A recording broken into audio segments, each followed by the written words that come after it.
direto para quem for entrando e vendo. Isso. Beleza? Podemos começar? É mesmo? Sim. Bom, então vamos. Já estamos online. Então vamos. Bora lá. Temos uma live? Temos uma live. Temos uma live.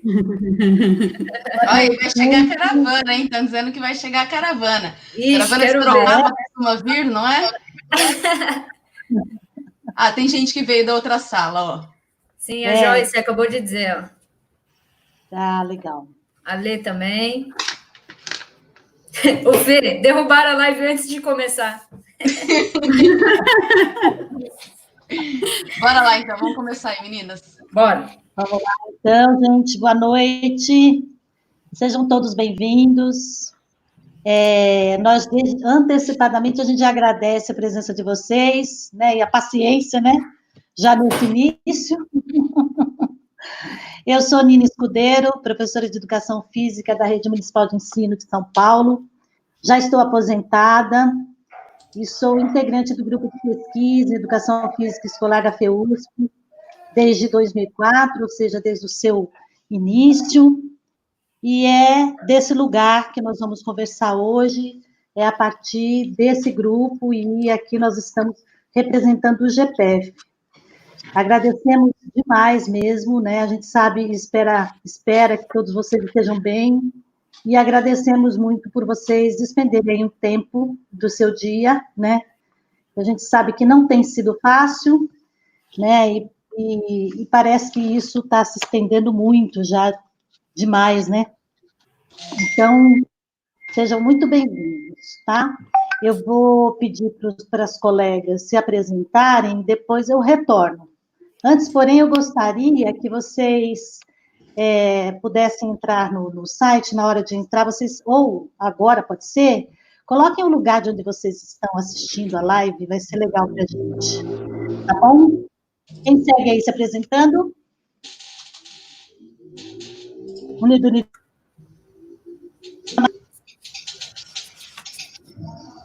Bom, então eu começo. Eu sou a Lili, eu sou professora de Educação Física da MF Virgínia Camargo, e a gente está localizado na DRE de São Mateus. E antes da gente começar a pensar, eu queria reforçar uma coisa muito importante, que é a educação remota. Essa ideia da educação remota é um ensaio muito bem orquestrado que a gente precisa ter em conta da Presidência da República, do Ministério da Educação, com o Ministério da Economia. Esse ensaio, logo mais, gera propostas de implementação desse ensino remoto aí para o nosso ensino, o que corrobora com o que a gente sabe que é a desigualdade social do nosso país. Então, a gente está fazendo esse movimento aqui hoje, mas muito atenta com as coisas que estão acontecendo, e de forma alguma a gente quer romantizar esse momento, tá? Então, minha fala inicial é já de posicionar a nossa questão contrária ao ensino remoto. Te volto, Nina. Quem vai agora? Eu vou. Já que é Marina. Eu vou. Então, boa noite. Meu nome é Marina. Eu sou professora da Escola Municipal de Educação Infantil Nelson Mandela, que fica localizada na freguesia do Ó, no bairro do Limão, né, na DRE da freguesia do Ó, Brasilândia. E nessa live a gente vai contar um pouquinho como isso tem acontecido lá na educação infantil, né? Eu acho legal comentar para todo mundo que está assistindo que aqui na Prefeitura Municipal de São Paulo nós não temos professores e professoras especialistas de educação física na educação infantil. Então, somos nós, pedagogas, que pensamos as práticas corporais ao lado das crianças na EMEI e no Centro de Educação Infantil também. Né? Então, eu sou pedagoga, eu não sou formada em educação física, mas lá na escola eu penso as práticas corporais com as crianças a partir do currículo cultural da educação física. Acho que de início é isso. Bom, boa tarde, né? Boa noite a todas e todos. Eu sou Jaqueline, eu sou professora de Educação Física na Rede Municipal de São Paulo há 15 anos. Estou, neste momento, atuando em um CIEJA, que é um Centro Integrado de Educação de Jovens e Adultos, localizado na Adria Butantã, né, que é o CIEJA Aluna Jéssica Nunes Herculano, e eu estou nesse CIEJA atuando como professora de Educação Física nesse centro desde 2013. Então, acho que aqui a gente quer discutir um pouquinho como a gente está pensando essa educação física nesse contexto, frente a uma série de coisas que a rede vem apresentando e uma série de questões que nós, enquanto professoras, estamos enfrentando também, tá? Acho que o debate vai nos permitir isso, e conforme vocês vão tendo algumas perguntas também, podem ir lançando no chat, que a gente vai tentando trazer para as nossas discussões. Aqui ninguém vai apresentar uma solução, uma receita, não temos uma resposta, a gente está construindo essa proposta nova, nesse novo contexto, juntamente com as nossas escolas, juntamente com os nossos estudantes, e a gente está pensando em aqui como a gente pode fazer de um jeito que traga menos consequências aos demais estudantes, porque a gente, como a Aline já disse, esse contexto da educação remota, ela exclui muitas pessoas. E aí a gente vai para o enfrentamento, e a gente olha para o currículo cultural, entendendo que ele nos ajuda, e tentando trazer coisas do currículo cultural para este momento.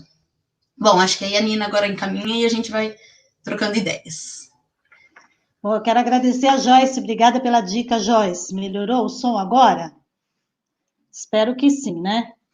Bom, pessoal, eu queria começar a conversar com vocês, primeiro falando da nossa ideia, do porquê essa live e qual que é o nosso objetivo, né?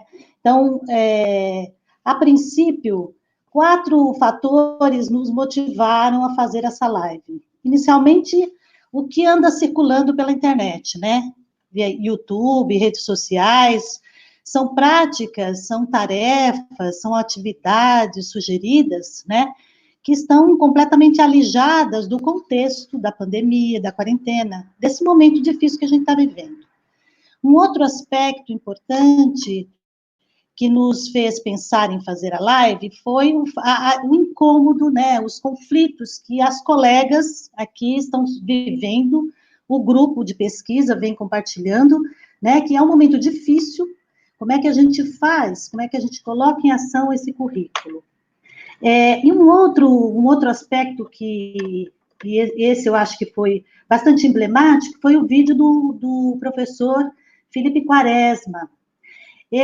O Felipe, ele fez um vídeo, né, e começou acolhendo os alunos, conversando com eles sobre o assunto, e a partir do vídeo do Felipe, outros colegas foram se inspirando e começando a pensar, quer dizer, foram movimentos, né, bastante importantes, né, a Aline começou a compartilhar vídeos, Jaqueline já andava nessa pegada aí, porque ela organiza, meio que comanda essa área da tecnologia lá no CIEJA, a Marina também.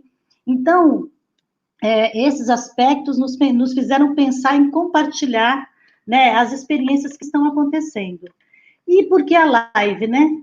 E não é porque é moda, né? Não é porque está na moda fazer live, mas é porque a gente acha que esse é um canal de comunicação que tem um alcance bastante amplo, tá certo? O nosso objetivo aqui, como vou reforçar o que a Jaque falou, o objetivo da live não é dizer faça desta forma, né? Não é dizer esse é o jeito de fazer. É apontar para vocês as possibilidades que nós estamos enxergando nesse momento. E eu vou dizer para vocês que essa tarde a Aline teve altos conflitos, né? E isso caminha, e é assim que está caminhando, né? E aí foi pensando nessa situação, é que a gente pensou, bom, nós estamos aqui em São Paulo, vocês perceberam que todos nós somos aqui da Rede Municipal de Ensino de São Paulo, né? Nós estamos vivendo esses conflitos, essas angústias, essas dúvidas, e não deve ser diferente nos demais lugares do país, né? A gente está vivendo uma pandemia, então nós entendemos que isso vai ajudar, né, compartilhar com vocês esses relatos vai ajudar a pensar, ou refletir, ou se inspirar, ou o que for, tá certo? Pensando no contexto da rede municipal, as meninas vão, nos relatos, falar basicamente do que elas estão fazendo com os seus alunos nas suas escolas. pouco do contexto da gestão, né?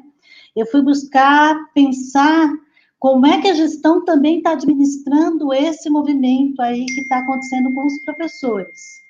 Porque a Secretaria Municipal, ela implementa uma plataforma chamada Classroom, que essa plataforma todos têm que alimentar, não é?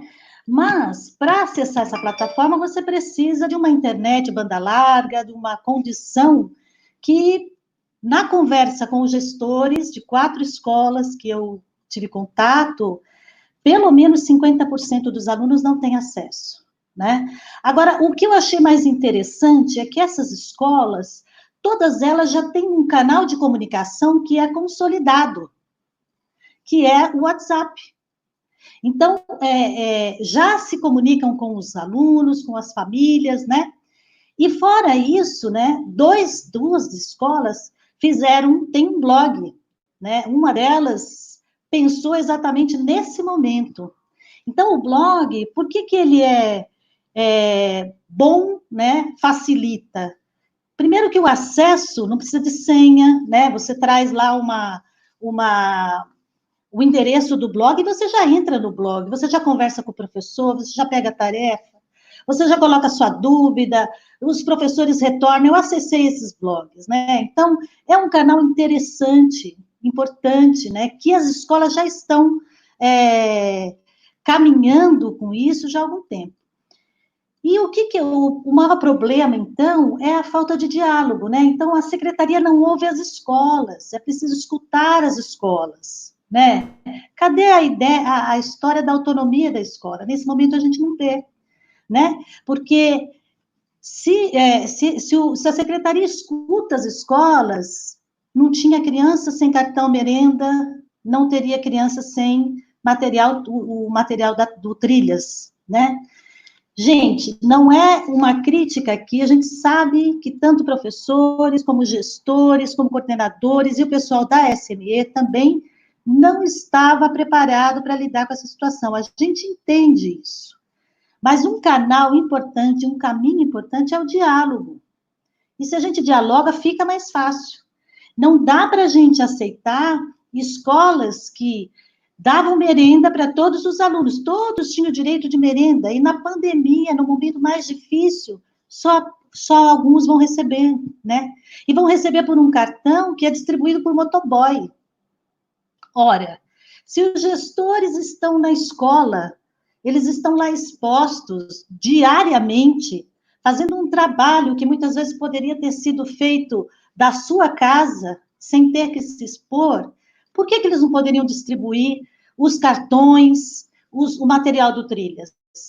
A escola já tem modo operandi, né, de fazer qualquer coisa, as pessoas estão organizadas, é preciso dialogar, né? Então, eu queria deixar isso registrado, né, que é uma alternativa que esses gestores vão buscar, e já é de algum tempo, é preciso considerar essas histórias, tá certo? Uma outra coisa que eu queria conversar com vocês, e aí é pensando na nossa organização aqui, como é que a gente organizou a live, e olha que legal, que é uma situação nova para a gente, porque quando a gente foi pensar no roteiro da live, a gente olhou o momento da divulgação. A Jaqueline é a nossa artista, né, a nossa designer, e ela fez o cartaz e logo publicou. E foi ela quem viu um comentário do Neto Silvério, não sei se o Neto Silvério está aí já. E o Neto Silvério dizia, educação física cultural, nossa, que interessante, vou assistir. E a Jaqueline chama a nossa atenção para dar uma olhada nos comentários, para ver se dali a gente não tinha alguma sinalização do que precisava ser discutido, porque a impressão que o Neto nos deu é que ele desconhecia essa expressão, né? Então, Neto, a educação física cultural, ela não vai fazer que nem a secretaria, ela vai fazer um mapeamento, ela vai olhar para esses alunos, ela vai olhar para essa escola, ela vai olhar para o entorno, para as práticas corporais que estão ao redor dessa escola, ela vai olhar para os saberes dos alunos, ela vai mapear tudo isso.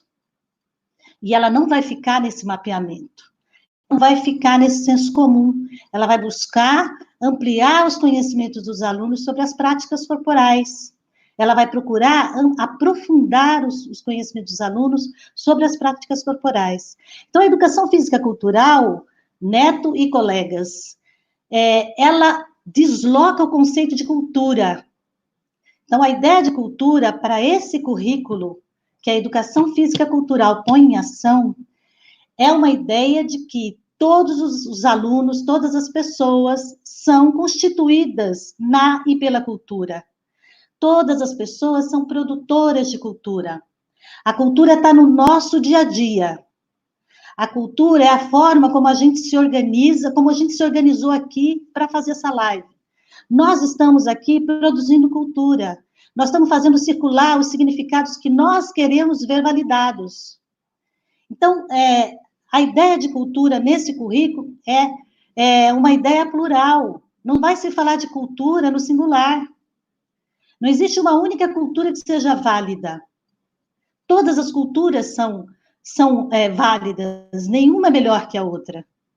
Certo? Então, pensando dessa maneira e entendendo que a educação física cultural já está nos documentos oficiais, ela compõe a área da linguagem, né? Ela tem como objetivo, de objeto de estudo, a cultura corporal. E o que significa estar na área da linguagem? Significa que as práticas corporais comunicam alguma coisa. As práticas corporais comunicam significados. A gente pode ler as práticas. Elas têm, os seus códigos nos fazem compreendê-la ou não, né? Então, estar na área da linguagem significa que as práticas corporais são textos da cultura, tá? E que podem ser lidos, interpretados, ressignificados, recriados. Então, para todos, para o Neto e para todos os colegas, o objetivo da educação física cultural, dentre tantos, né, mas o que eu vou destacar aqui é ajudar os alunos a ler as práticas corporais, né, a produzir as outras práticas, a ressignificá-las. Então, esse currículo, ele vai se preocupar em trazer práticas corporais de outros grupos culturais, porque a cultura desses grupos precisam ser representados na aula de educação física. E pensar a cultura corporal é pensar que as práticas corporais, elas são atravessadas por diferentes discursos. Então, se eu estou estudando o futebol, os discursos que atravessam esse futebol e que o colocam, por exemplo, como uma prática masculina, precisa ser debatido. Então, a educação física cultural vai se preocupar em questionar o que já está estabelecido como verdade. Então, mulher é fraca, né? A menina veste rosa, menino veste azul, né? Essas coisas precisam ser questionadas, né? Então, na educação física, as práticas corporais, tem muitas práticas que vêm já com elas, né, colados nelas, significados que interditam mulheres, né, que interditam outras formas de ser, né, as pessoas com deficiência, as pessoas mais magras, ou os gordinhos. Então, a educação física cultural, gente, ela vai procurar buscar o equilíbrio das práticas. Quando a gente traz só práticas euro-estadunidenses, como é o que está acontecendo e o que vem acontecendo ao longo da história da educação física, a gente só faz circular os significados desses grupos. E aí, com isso vem tão forte, né? Está tão consolidado que virou verdade. As pessoas, de repente, questionam a educação física, que propõe uma atividade de leitura de um vídeo que tem o objetivo de aprofundar os conhecimentos do grupo. Por que isso não é educação física? Né? Então, a gente precisa questionar isso. Né? A quem interessa que a educação física seja os 4 esportes, por exemplo. A quem interessa que a gente poste tarefas, atividades que desconsiderem que a gente está vivendo uma pandemia, que a gente está vivendo isolamento, e quarentena. É preciso que a gente faça essa conexão com a sociedade. Quando esse grupo de pesquisa se reuniu pensando, né, olhando para a sua prática, olhando para o que acontece na escola e tentando dialogar com a sociedade. Porque aquele currículo que vinha sendo estabelecido não dava conta desse diálogo. E foi nessa busca desse diálogo que emergiu o currículo cultural, que está sendo produzido à medida em que a gente vai acessando outros textos, fazendo outras pesquisas, né? Fazendo outros relatos, enfim, acessando outras coisas, outros referenciais. E aqui, só para a gente fechar, não sei quanto tempo eu já fui, mas só para a gente fechar, a ideia, a gente pode voltar depois, a ideia é que a gente, que isso que as meninas vão apresentar aqui, que os vídeos que estão aí disponíveis no YouTube sirvam como inspiração, né? E percebam que a gente não tem outra alternativa. Hoje, não tem outra comunicação. Só é por aqui. Isso não quer dizer que a gente defende a EAD. Tampouco que a gente defende o homeschooling. Isso seria o mesmo que dizer que a cloroquina cura o Covid-19. Seria o mesmo que ignorar, né, toda a... Falou de cloroquina, cai, meu. Opa! Que os professores, toda a formação acadêmica que os professores tiveram ao longo da sua formação, ao longo da sua graduação. Tá certo? Então, gente, isso aqui não é receita, não é regra, tá legal? Eu vou seguir com a Jaque e depois a gente pode voltar, beleza? Segue aí, Jaque. Vocês já reparou que nas lives do GPEC tem alguns assuntos que não podem ser tocados que caem, né? Não pode falar mal do... Caiu? Deu uma travada. Você falou de cloroquina, travou. Sério? Posso repetir, né? Não, depois ele continuou. Vou cumprimentar novamente aí a todas e todos. Teve gente que chegou um pouquinho depois, né? Que a gente já tinha feito a fala inicial. Retomar que eu sou professora de Educação Física da Rede Municipal de São Paulo e atuo na educação de jovens e adultos. E venho contar aqui um pouquinho do que a gente está fazendo neste contexto, né? A gente vem pensando lá numa educação física a partir do currículo cultural, então... O trabalho realizado com a educação física no CIEJA, aluna Jéssica Nunes Herculano, é pensado a partir do currículo cultural, né? E neste momento em que a gente faz essa interrupção da atividade presencial e passa para essa educação remota, a gente começa a pensar como fazer isso. E o currículo cultural nos ajudou a pensar como fazer isso, não só com a educação física, mas neste contexto da quarentena, né? E uma das coisas que a gente fez logo de início foi o mapeamento do acesso dos estudantes às tecnologias, tá? Só para quem não sabe, um CIEJA é uma escola só de educação de jovens e adultos, e são estudantes a partir de 15 anos. E aí pode ir até, a nossa aluna mais velha estava, acho que com 87. Então, a primeira coisa que a gente fez foi mapear como eles acessam, né? Quais são as possibilidades de acessar as tecnologias. E uma coisa que a gente já estava usando era os grupos de WhatsApp, grupos de sala pelo WhatsApp. Então, já fica uma questão, né? A gente conseguiu acessar com esse mapeamento quem tem WhatsApp. Quem não tem, já ficou fora desse acesso. E isso a gente não tem muito o que fazer, né?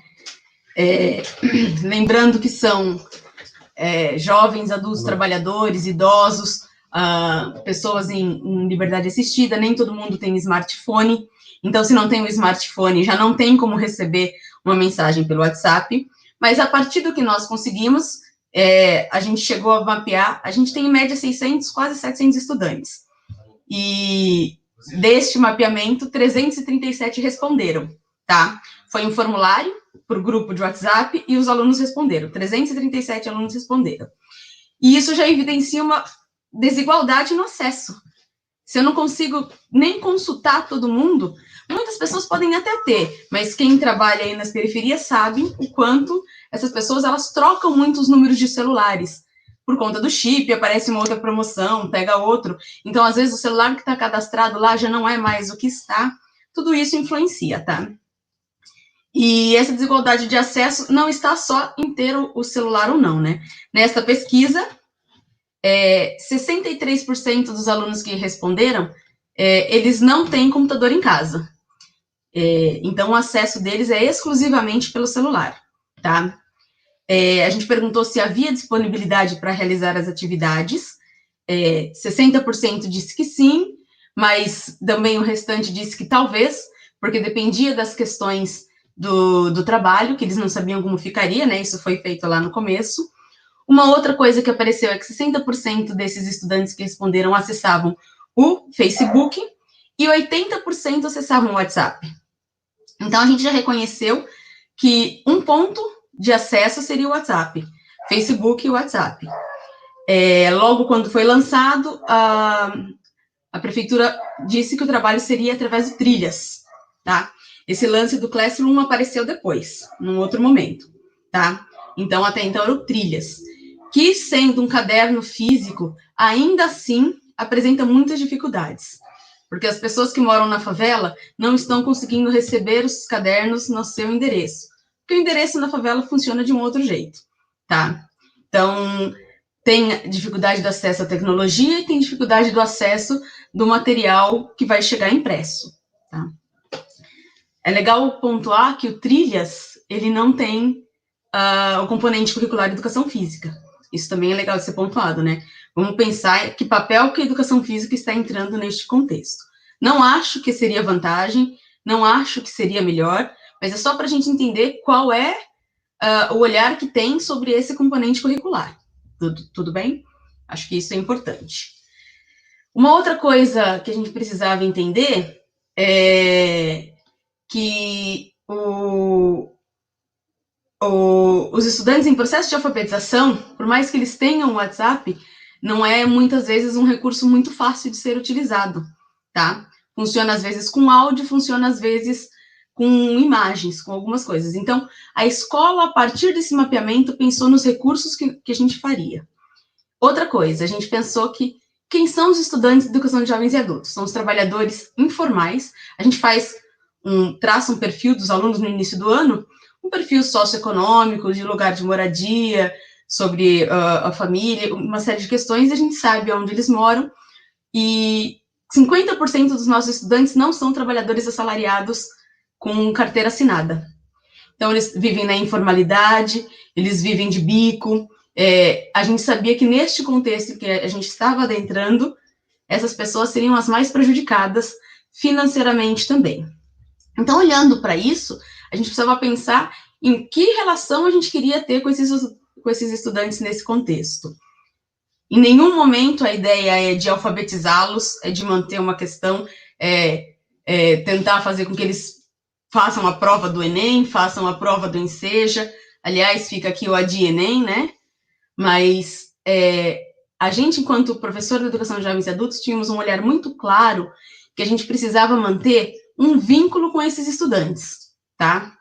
As crianças do ensino infantil, da educação infantil, do ensino fundamental, quando acabar tudo isso, elas vão voltar para a escola, por força de lei, tá?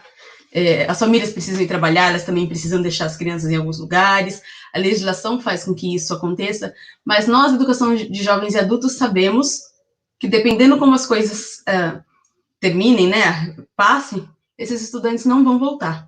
Então, manter um vínculo com eles é o que a gente achou de mais importante neste momento, tá? E manter o vínculo não é ficar mandando lição, não é ficar cobrando que ele faça um monte de atividade em casa, porque a gente já tem tido algumas devolutivas em que, em alguns casos, pela perda da renda, o trabalho aumentou. As pessoas precisaram sair mais vezes. Então, a gente fica discutindo, às vezes, o distanciamento, né, o isolamento social, para algumas famílias não é possível. Então, a gente organizou o trabalho de um jeito que a gente mantivesse este vínculo. Então, a gente criou diferentes estratégias. A gente montou uma rádio, como se fosse um podcast. Então, uma vez por semana, a gente manda um rádio dizendo algumas coisas, contando sobre as novidades, as notícias, dando informações sobre os trilhas. Os alunos estão preocupados porque não está chegando, sobre cartão merenda, sobre auxílio emergencial. A gente montou programas de rádio que vão semanalmente, tá? Isso é uma postagem que ajuda o aluno que não consegue dar conta de fazer aquelas atividades, mas que ele vai tendo informação e continua com esse vínculo. E no início começou com uma coisa só de informação. E aí depois a gente foi percebendo que era legal ter interação. E aí a gente já dentro dessa rádio, a gente já tem o programa Qual é a Sua Dúvida? E eles mandam a dúvida. Então essa interação começou a se mostrar bacana. Então a gente mapeou lá no começo, mas a gente vai mapeando durante todo esse percurso também, conforme as coisas vão acontecendo, né? Infelizmente a gente já teve um aluno que faleceu, tá? Hoje eu recebi a notícia que uma outra aluna que estava com Covid se recuperou. Então, hoje ela mandou, testou, tá tudo ok. Só que ela foi relatando pra gente toda a dificuldade encontrada durante esse período, tá? Então, ela teve que se afastar dos filhos. Então, a EJA tem uma outra realidade. Muitas vezes, esse meu aluno da EJA, eles são os pais dos alunos da educação infantil e do ensino fundamental. Então, quando a gente for colocar tudo isso numa balança, isso está acontecendo com todo mundo, né? E aí, a gente foi fazendo, a gente vem tentando fazer essas atividades. E o que a gente tem percebido? Algumas atividades dão mais certos do que outras. E aí, essas devolutivas que os alunos vêm dando, vem fazendo com que a gente mude esse jeito de mandar as atividades, de postar. Neste momento, a gente sempre tem muita clareza, né? Que é sempre dialogando com o contexto dos trabalhadores, das pessoas aposentadas que estão isoladas sozinhas em casa, isso também tem sido dificultador. Então, muitas vezes, ter esse canal com a escola, de quem a gente troca, de que manda, elas mandam áudio, elas dizem o que está acontecendo, se faz importante também. A gente está preocupado com que as pessoas saiam vivas desse contexto, tá? Não importa neste momento se ela vai sair alfabetizada ou não, sabendo mais ou menos, a gente quer que as pessoas saiam vivas, a gente tem que ter um olhar humano sobre essas pessoas, sobre esses sujeitos que lá estão. E aí, o que a gente vem conseguindo fazer, como eu tenho conseguido colocar a educação física nesse contexto todo, né? Neste momento, hoje, a gente faz o seguinte, uma vez por semana a gente manda esse programa de rádio, que fala, contando as novidades, coisas da escola, informações, tem esse da dica cultural, da Qual é a Sua Dúvida. Uma vez por semana a gente manda uma dica cultural, e a dica cultural é para eles acessarem algum site, ou é um vídeo, ou a gente lê um poema, alguma coisa nesse sentido. Uma vez por semana, a gente envia uma atividade, em que é uma atividade integrada das áreas, tá? Então, a educação física não está sozinha, a educação física está junto com os demais componentes curriculares, pensando em atividades que não sejam atividades lição de casa. A gente está pensando em atividades que contribuam para essa leitura. E uma das atividades, né, uma que eu fiz também, a gente estava avaliando, a gente pegou uma notícia que era o aumento do número de lives. Neste contexto, muitas pessoas estão assistindo às lives. E junto o número de lives e muito o número de acessos aos exercícios, às práticas corporais. E aí a gente comparou um pouquinho, discutiu um pouquinho qual era o papel da atividade física, quais são o papel da atividade corporal, qual é o papel das artes, né, essas lives, os shows, muitas vezes apresentações. E aí, dentro dessa atividade, a gente fez uma atividade com atividade física. E aí, por muito tempo, neste grupo, né, e eu acho que isso é legal, essa live surgiu das discussões que nós tivemos entre nós, né, das nossas angústias, enquanto professores, enquanto professoras, de coisas que eu fazia. Eu falei, será que eu faço isso, não faço? E pelo que eu tenho visto, né, a gente tem visto nas redes sociais aí, um monte de vídeo em que o professor faz lá uma atividade ou manda uma atividade para os alunos e não olha para o contexto, né, para a casa em que aquelas pessoas estão inseridas, para o acesso que eles têm a alguns materiais, ao espaço físico mesmo, né, a quantidade de pessoas, enfim. E aí fiquei pensando muito se enviava ou não, e aí a gente pensou e eu resolvi enviar o vídeo. Era um vídeo do alongamento, mas era uma relação muito próxima com o que eu tenho com os alunos com deficiência também, né? Então, a gente reproduziu isso. E eu fiquei muito incomodada. Eu falei, será que está caracterizando eu fazer videozinho para as pessoas reproduzirem em casa? E não foi isso que aconteceu. Foi muito legal que as devolutivas foram bem bacanas, as idosas mandando as suas falas, contando o que estão fazendo, elas responderam às atividades, os alunos com deficiência conseguindo fazer, porque para atividade à distância, o que a gente tem mandado para o aluno com deficiência é bem difícil, né? Mexer no celular requer uma questão de concentração, muitas vezes de conseguir lidar com algumas coisas, e ver o vídeo foi muito legal, que eles mandaram a devolutiva, que bom, tô te vendo, você tá bem, isso também foi bem legal, então acho que esse olhar do humano tem sido muito importante, né? Então a gente vai pensando em como construir a partir dessas devolutivas também. Então a ideia nunca é de faça isso na sua casa, o vídeo nunca foi isso, faça essa atividade. Olha, a gente lembra do que a gente fazia na nossa escola? E aí, o que vocês estão fazendo? E aí, eles viram o que a gente fazia na escola, eles mostraram, eles mandaram para mim o que eles estão fazendo dentro do espaço deles. Teve algumas mulheres que mandaram para mim dizendo, já que eu até estou fazendo, mas eu não sei filmar e enviar, não. Então, é legal também que a gente está com algumas relações diferentes, assim. E a gente tem que entender também que as mulheres, nessa condição de ficar em casa, elas também estão sobrecarregadas, né? Muitas dessas alunas são elas que estão ficando com os netos, para poder que as suas filhas saiam para trabalhar. Eu aqui, enquanto mulher, às vezes eu estou numa reunião aqui, toca a campainha, tem que sair. Então, a gente sabe que ficar em casa não é ficar em casa de férias, descansando, a gente está fazendo outras coisas, né? Tudo isso é legal. E aí, a partir das devolutivas que eles estão dando, a gente está conseguindo construir as próximas atividades. Então, a gente reparou que não dá para mandar um filme longo. Eles não têm acesso com Wi-Fi, consome dados. Então, muitos usam o WhatsApp porque seu plano de internet, ele tem o acesso gratuito a algumas redes sociais. Então, eles acessam o WhatsApp, mas quando eu coloco um link de um vídeo muito longo, eles não dão conta de assistir. E, às vezes, eles mandam depois. Passa 2, 3 semanas, professora, eu estava sem crédito, agora eu consegui colocar. Então, este é o nosso olhar sobre como a gente está lidando com essas pessoas. E a educação física nessa escola é um olhar integrado, que a gente vai trabalhar todo mundo junto, porque não é deixar ninguém mais forte, mais magro. O papel da educação física não é esse. A gente discutiu isso, a gente apresentou um texto que dizia isso, a gente falou que o quanto a atividade física me ajuda, eu, Jaqueline, particularmente, faço as minhas atividades diariamente, consigo fazer aqui na minha casa. Por quê? Porque me ajuda, pessoalmente eu me sinto bem. Mas isso não significa que todo mundo vai conseguir fazer. E aí o vídeo tem que ser sempre com essa clareza de que as pessoas não têm as mesmas condições de acesso, não têm a mesma condição na sua casa, não tem uma série de questões, tá? A escola vem pensando tudo isso, e aí a gente vem pensando em como ressignificar essa aula remota, né? Porque não é uma aula, é uma relação, né? A gente vem tentando manter nesse sentido. E aí eu tenho enviado algumas atividades, mas acho que eu dei o meu tempo, passei 1 minutinho, eram 15 minutos, são 16, para as meninas irem seguindo e a gente ir trocando mais ideias. Beleza?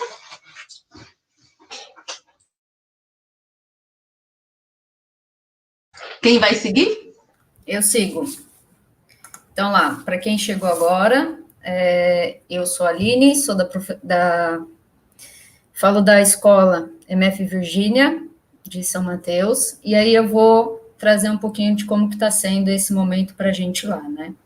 Então, no primeiro momento, eu quero dizer como que a escola ela vem se organizando nesse período todo, que chega e nos ataca, nos aflige todos os dias, né? A gente sempre tentando um diálogo através de videoconferências, de várias reuniões semanais, de reuniões em grupos, de reuniões professora de Fundamental 1, professora de Fundamental 2, por áreas, por disciplinas, sempre em busca de um diálogo aí com o documento oficial da escola, que é o PPP e o PEA. O PEA, que é o nosso plano de ação, esse ano se debruça nas tecnologias, né? Então, a gente, dentro desse furacão todo, está tentando compreender esse momento, entender de como se pode utilizar a tecnologia, né? E se esse momento nos ajuda a ver se essa tecnologia é efetiva ou não dentro da escola, né? A gente tem um canal de comunicação com as famílias, através de telefone, de e-mail, do Facebook oficial da escola, grupos de WhatsApp. E aí, Pedro, já tentando responder o que você disse sobre essa questão do WhatsApp, na escola onde eu atuo, esse grupo, esse WhatsApp, ele é um número institucional que é regido pela gestão da escola, tá? A gente não tem contato com isso. Eu acho que até numa tentativa de também resguardar o professor e a professora da escola, tá? A gente se organizou no número de postagem de atividades semanalmente, para não sobrecarregar esses estudantes e essas famílias também. E aí, é importante frisar aqui que nunca, pelo menos eu, na escola onde eu atuo, a gente conseguiu conversar tanto com os parceiros, com os professores. E isso é um conforto, né? Eu acho que é uma coisa bacana que está acontecendo. O que não justifica, em nenhuma hipótese, a educação remota, tá? Mas eu acho que é bom valorizar também umas coisas importantes que a gente está tendo contato. Nós fizemos, na semana passada, quando eu falo nós, a gestão, tá? Uma pesquisa sobre o acesso dos alunos ao material, à plataforma, e aí eles conseguiram contactar 274 famílias, entre Fundamental 1 e Fundamental 2, e só dentro desse número, 68 alunos receberam esse material ou conseguiram acessar a plataforma. Mais uma vez, fica evidente para a gente essa questão do acesso, que é ineficiente, né? Então, eu vou dizer agora de um currículo cultural de educação física que está acontecendo, tá? Ele não é uma cartilha, ele não é uma receita, né? A gente está tendo que ressignificar as nossas ações dentro desse currículo cultural, tendo em vista essa questão da quarentena, né? Então, aqui eu vou fazer uma apresentação das ações que eu estou tendo com as turmas do primeiro e do segundo ano. Eu faço até esse recorte, tendo em vista o tempo da minha fala aqui. Nós estamos tematizando as brincadeiras que são possíveis no período de quarentena.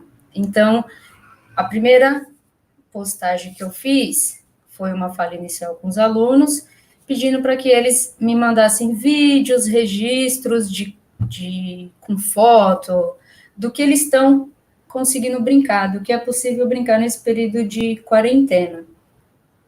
E aí, nessa elaboração desses vídeos, eu venho utilizando várias ferramentas de edição de vídeo e de fotos, e até na produção de avatar. Na semana passada, eu me submeti para tentar fazer com que aquele espaço, né, se tornasse um pouco mais vivo, um pouco mais humano, né?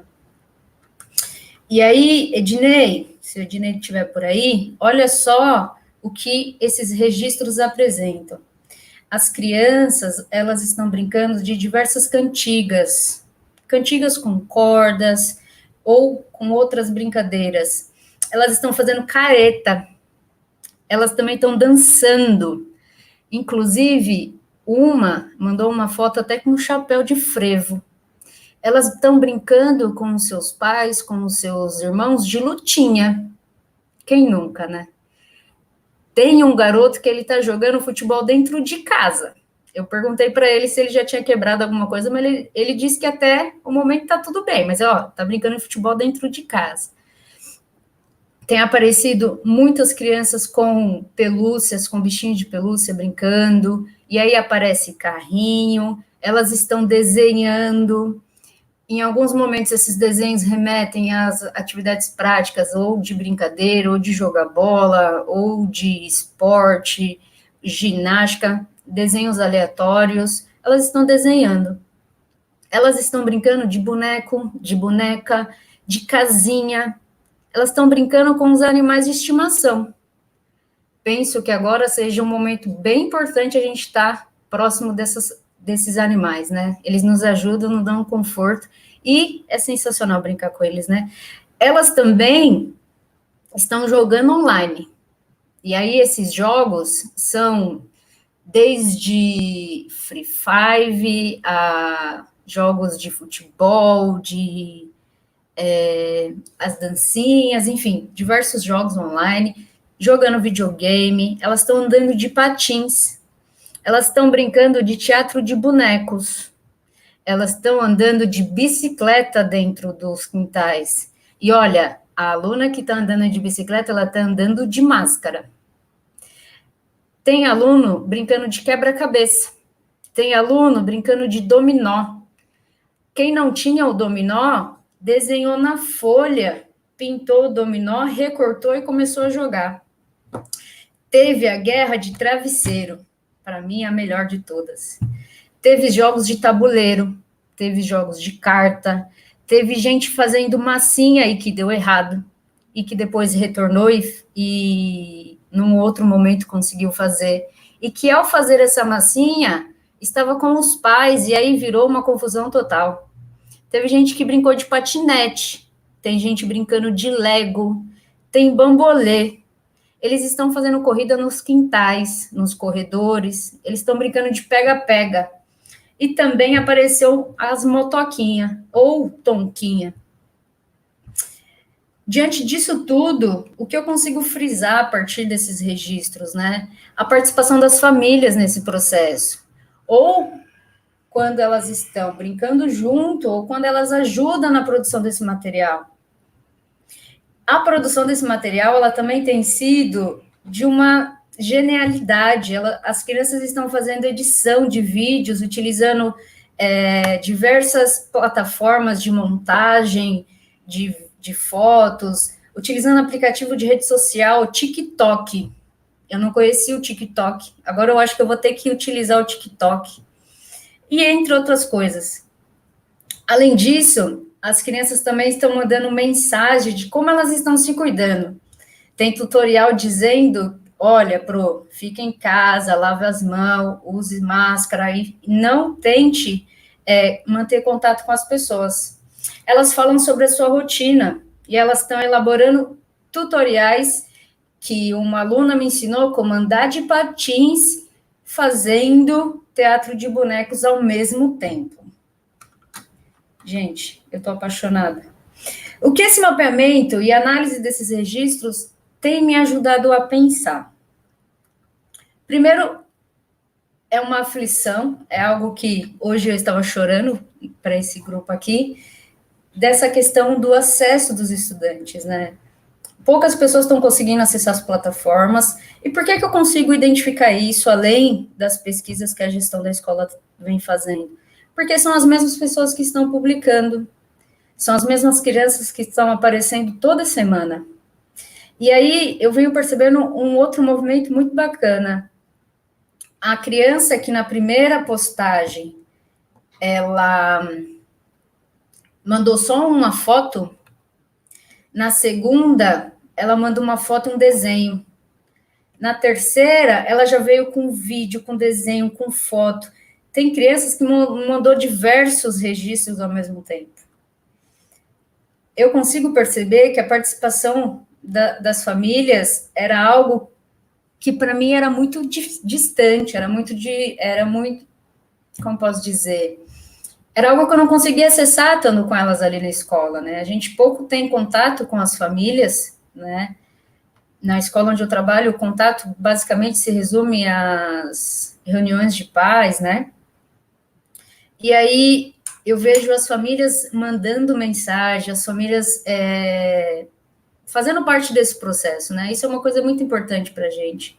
Eu vejo também essa mescla entre brincadeiras antigas e brincadeiras atuais. Será que por conta desse momento onde a participação da família está ativa ali, essas brincadeiras retomam, né? Eu fico pensando como que é essa organização, né? Como que é essa disputa ali, ó, né? Qual brincadeira que eu vou fazer hoje? Qual brincadeira que eu não vou? Qual é a brincadeira que vai para o registro? Qual é a brincadeira que não vai para o registro, né? E aí, esses registros, eles são de uma potência gigantesca, né? As crianças, elas estão lendo os gestos das outras. E como que elas estão conseguindo ler os gestos das outras crianças? Porque eu recebo todo esse material durante a semana, eu produzo um vídeo com todos os registros que chegaram e eu disponibilizo para eles, com a ideia do quê? De que eles consigam se ver representados e eles consigam ter acesso a que o outro colega também está fazendo. Então, ao mesmo tempo em que eles estão conseguindo ler, eles estão conseguindo produzir sua gestualidade, né? Num processo que a gente vai pensar enquanto contínuo de leitura e produção, leitura e produção, leitura e produção, né? Não existe uma coisa de meio, fim, início, é um processo contínuo, né? E aí sempre numa postura dialógica, de incluir o ponto de vista de cada criança sobre as brincadeiras. Em nenhum momento eu digo, olha, essa brincadeira está errada, olha, tem que fazer desse jeito. As crianças, antes, elas não falavam. Os primeiros registros eram só fotos.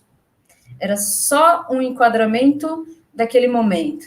E aí, a partir da minha leitura de mundo, de vida, eu consegui olhar para aquilo e fazer uma significação, uma representação daquilo. Hoje, eu consigo, além de ter o meu ponto de vista, eu consigo olhar para o que as crianças estão falando, porque agora nos registros elas estão dizendo o que elas estão fazendo, elas estão dizendo como estão brincando. E aí, através dessa linguagem, né, de como que as crianças elas vão olhando as coisas do mundo e como que elas vão produzindo as coisas no mundo e as suas brincadeiras, eu posso dizer aqui que elas estão produzindo cultura e conhecimento, né? Então, a gente pode pensar, ainda que de maneira remota, e se é possível, que essa troca se resume no encontro, pode ser compreendido como um encontro, ou talvez como um acontecimento. Jogo aí para a gente pensar, quando a gente abrir para as discussões. Essas crianças, elas estão partilhando os seus conhecimentos através dos registros, né? E aí, é através desses registros que a gente vai pensando nas situações didáticas a serem elaboradas. Não é que eu comecei esse projeto dizendo, olha, eu vou ficar tanto tempo com esses registros, depois eu vou passar para uma outra coisa, e aí eu vou terminar o meu projeto, vou terminar nosso estudo daqui 2, 3 semanas, e aí um bimestre. Não é isso, né? Não dá para pensar nessa postura de uma sequência, de passo a passo, né, de algo que eu vou fazer porque eu quero saber o que vem, para depois eu avaliar e dar nota. Não é isso, né? A gente está pensando aqui hoje em como que é possível um currículo cultural que está acontecendo dentro desse cenário posto para a gente, que é a quarentena. Não se esquecendo que toda essa potência que chega para a gente, através desse mapeamento, desses registros, seja algo bom para a gente dizer daqui a pouco, olha, tá vendo como que a gente pode utilizar a educação remota? Olha, tá vendo como isso é legal, como isso é bacana? Não é isso. A gente está tentando aqui tensionar os amigos a tentar pensar em como que o currículo cultural está acontecendo nesse momento, né? Então, era isso que eu queria passar para vocês, até para não tomar muito tempo, e aí eu jogo a bola para a Marina. Então, boa noite novamente, me chamo Marina, eu falo da EMEI Nelson Mandela, no bairro do Limão, na zona norte de São Paulo. Eu queria começar retomando uma fala aqui do Pedro, que eu achei bem importante, quando ele comenta que essas estratégias todas que estamos falando aqui, né, esse compartilhamento de ações, não foram coisas que vieram da prefeitura, né, foi um esforço gigantesco que aconteceu dentro de cada uma das nossas unidades para atingir essas crianças e famílias nesse momento, né, e falando muito do meu território, que é a EMEI Nelson Mandela, toda a equipe está se envolvendo demais e fazendo muito além do que está sendo colocado, por reconhecer a importância desse esforço, né, então, tem muitas professoras e educadoras da limpeza, da secretaria aqui assistindo, então fica aí, acho que é importante reforçar isso, né. E quando a gente fala desse momento que a gente está vivendo, que é um momento em que a educação está acontecendo à distância, né, pensar nisso na educação infantil foi desesperador para nós no primeiro momento, né, porque a educação infantil é um espaço justamente em que a interação é fundamental para tudo, né? A criança precisa dessa interação para pensar, para repensar, para criar hipóteses sobre o mundo, para pesquisar, né, em como fazer isso, dado esse contexto, e como fazer isso pensando que elas não têm acesso, elas, com autonomia, a um celular para entrar em algum lugar, né, e fazer alguma coisa. Então, acho legal começar falando sobre isso, né. Como foi acontecendo, como foi um pouquinho da nossa trajetória lá na EMEI Nelson Mandela. Nós já temos, há muitos anos, as redes sociais, o Facebook, o Instagram, como portfólios virtuais previstos no nosso projeto político-pedagógico. Então, desde o início do ano, a gente já tem o hábito de postar para as famílias e para a nossa comunidade o trabalho que a gente desenvolve na escola junto com as crianças, porque a gente acredita que é uma maneira muito importante, é uma maneira muito efetiva de aproximar a família da escola, né, e os últimos anos têm nos revelado isso. Então, as famílias já tinham bastante acesso às nossas redes sociais, e uma vez que nós ainda não estamos utilizando a plataforma do Google Sala de Aula, isso ainda não virou uma prática dentro da nossa DRE, na educação infantil, porque a educação infantil foi a última a ter acesso a isso, nós estamos usando o Facebook e o Instagram para fazer essas postagens diárias. Então, logo que começou o contexto da pandemia, que a gente se viu nessa situação de isolamento, uma família comentou com a diretora da nossa escola se a gente não postaria mensagens e vídeos para as crianças para manter o vínculo, né, porque a gente tinha acabado de sair de um período de adaptação, a gente tinha acabado, né, de começar tudo, e as crianças estavam sentindo falta de nos ver, de ver as professoras. Então, a gente começou em um primeiro momento, antes de sair diretriz de prefeitura, antes de sair qualquer tipo de normativa, a postar esses vídeos cantando músicas que a gente cantava com as crianças na escola, contando histórias e fazendo referências à nossa rotina lá dentro para manter esse vínculo. E a gente foi percebendo o quanto isso era importante para as crianças e para as famílias. Depois que acabou o recesso e que veio, né, as diretrizes para a gente começar a fazer disso uma prática realmente efetiva, nós nos reunimos e começamos a repensar um pouco a trajetória dessas postagens, né? E aí, algo que é bem importante falar também é que nós não temos um contato direto com as nossas turmas. Então, a gente faz uma postagem por dia, pensando em atingir a escola inteira. Né, então, quanto foi importante que a nossa equipe de educadoras, de professoras, estivesse alinhada e estivesse junta, unidas nesse momento, porque seria uma postagem elaborada para atingir todas as crianças. E aí, uma ação bem interessante que a gente fez logo no início, a gente elaborou uma carta aberta à comunidade, em nome de todas as professoras, contando um pouco para as famílias quais eram as nossas intenções para essas postagens, o que a gente queria, que não eram atividades que deveriam ser seguidas à risca, com fórmulas prontas, né? Nessa carta a gente comentou um pouquinho sobre as nossas concepções de criança, sobre as nossas concepções de currículo, e essa carta foi gravada por todas as educadoras da escola, por pessoas da secretaria, pela gestão, pelas professoras, né, e essa carta foi destinada para as famílias entenderem de qual lugar a gente estava falando dessas postagens, que o movimento que a gente estava fazendo não substituiria o que a gente viveria juntos, que não era de caráter substitutivo, né, enfim. E começamos também um mapeamento para entender o que essas famílias estavam nos dizendo, né, então também fizemos um formulário no Google Forms para entender a necessidade de cada uma. De 200 famílias tivemos 82 respostas, e agora também estamos pensando em ações para atingir as famílias que falaram que estavam com necessidades, com falta de itens básicos em suas casas. Criamos também um WhatsApp institucional para que as famílias pudessem mandar registros, fotos e vídeos.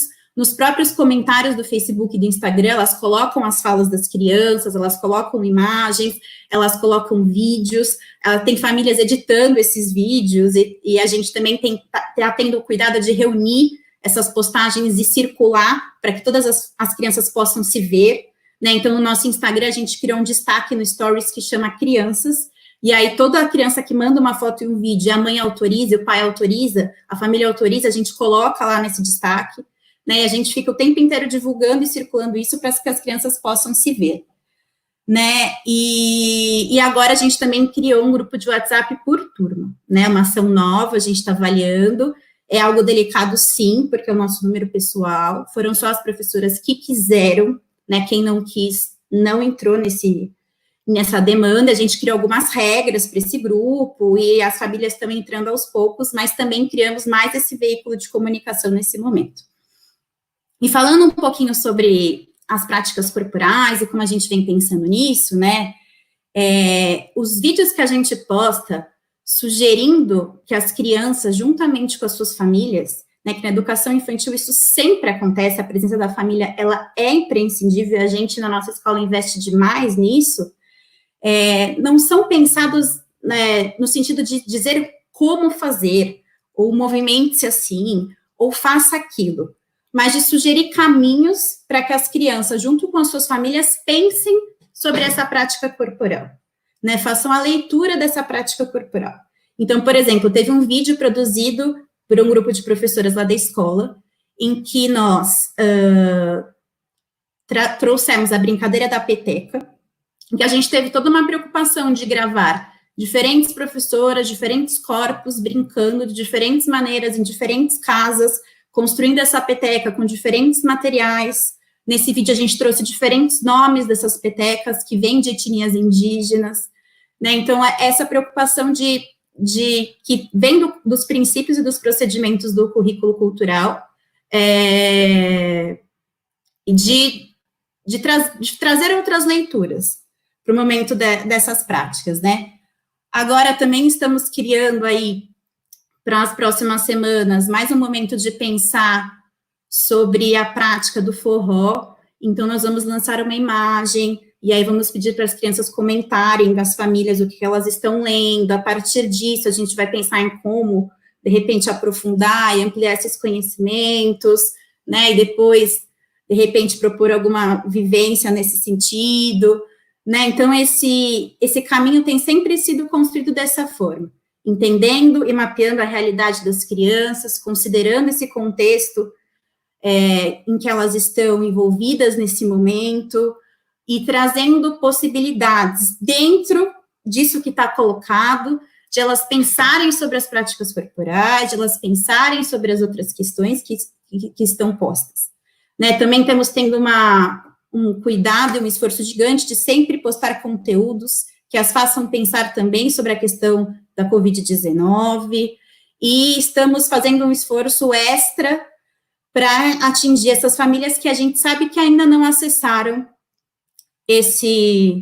essas postagens, que sabemos que são muitas, né? Então, hoje, por exemplo, a gente ficou num esforço de pegar telefone por telefone, para tentar, das nossas próprias casas, ligar para essas famílias, para perguntar se elas sabem que tem esse Facebook, esse Instagram, se elas gostariam de participar de um grupo de WhatsApp, né? A escola já tinha também um grupo de WhatsApp das famílias que elas criaram, que tem, acho que 50 famílias, mais ou menos, sem ninguém da escola, então também é mais uma ferramenta. Então, a gente vem tentando aí atingir todas essas frentes para acessar o maior número de famílias e, ao mesmo tempo, propor postagens que conversem com o projeto político-pedagógico da nossa escola, que dialoguem com essa realidade colocada por conta da pandemia e que tragam elementos do currículo cultural que vem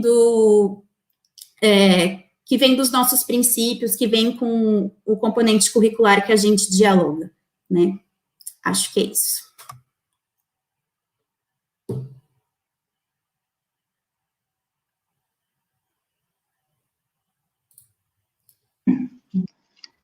Bom, pessoal, vendo os comentários dos colegas, né, das pessoas que estão assistindo, isso só faz reafirmar, né, o quanto foi relevante, né, essa nossa iniciativa. Acho que as pessoas estão vivendo coisas muito parecidas. Me parece que a Fátima, a Jurema, Liliane Santos, ela vai falar, ela pergunta se as pessoas não ficam cobrando o movimento, né, no currículo, né, se falta de movimento ou pouco movimento, já que não é o objetivo da educação física cultural.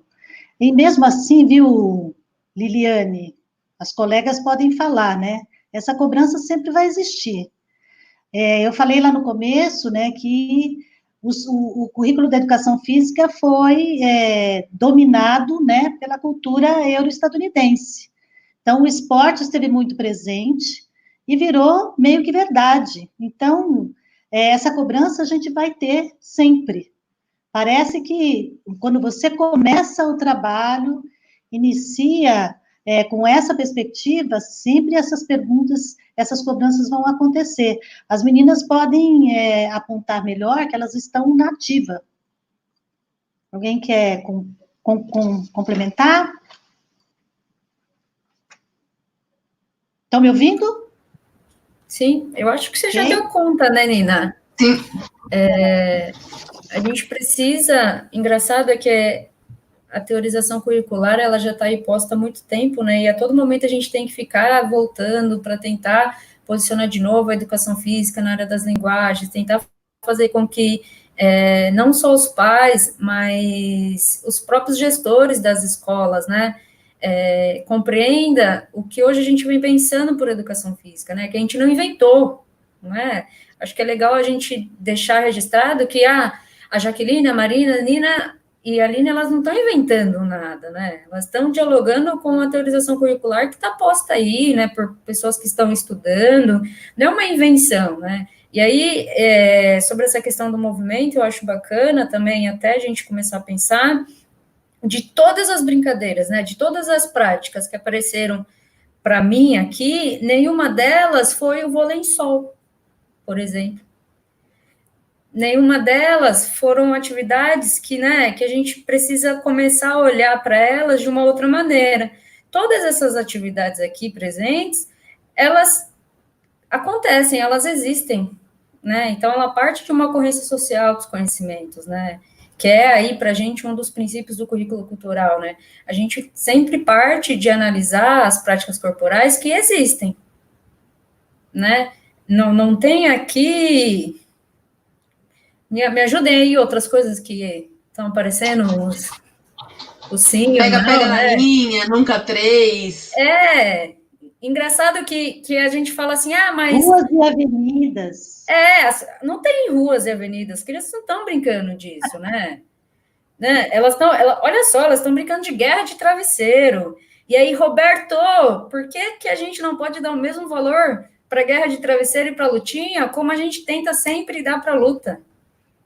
Né, vamos olhar para as brincadeiras de uma outra maneira, né? Vamos valorizar as produções das crianças e não tentar sempre pegar o que as crianças estão fazendo e encaixar em uma caixinha, né? Olha, vamos partir disso para chegar ali. Não é isso, né? A gente está ali tematizando e estudando as brincadeiras, então a gente vai ficar com a guerra de travesseiro, a gente vai ficar com a lutinha.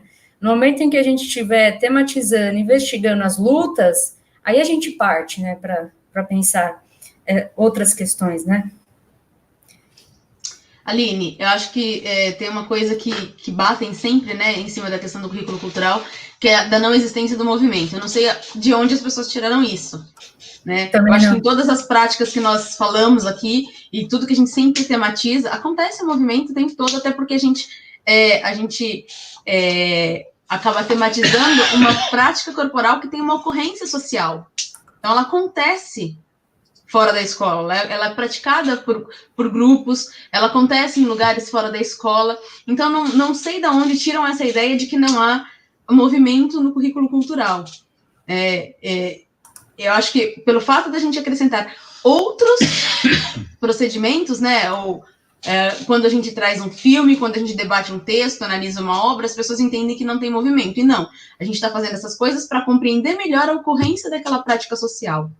A gente não está negando o movimento, a gente está fazendo outras possibilidades de leitura, tá? E quando as minhas alunas aqui, os meus alunos mandam que eles estão fazendo esteira, que eles estão brincando com os seus filhos, como eu falei, os estudantes da EJA, eles são os pais dos estudantes do fundamental e do educação infantil.